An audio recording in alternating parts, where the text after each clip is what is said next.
You ask Tiger to calculate. This deals with linear inequalities with one unknown. The final result is z greater than 1/2. Let's solve it step by step. Group all constants on the right side of the inequality.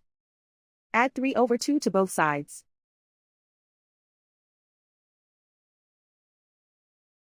Combine the fractions.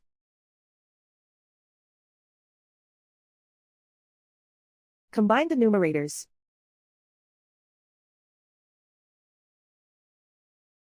Reduce the zero numerator.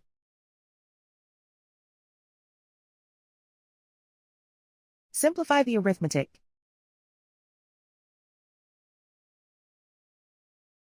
Combine the fractions.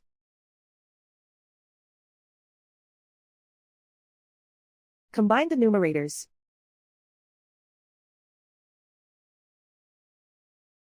Simplify the fraction.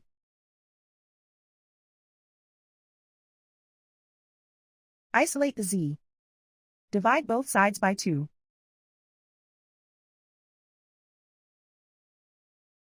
Simplify the fraction.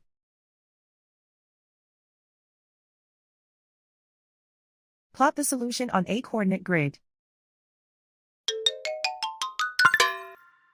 And so the final result is z greater than 1/2.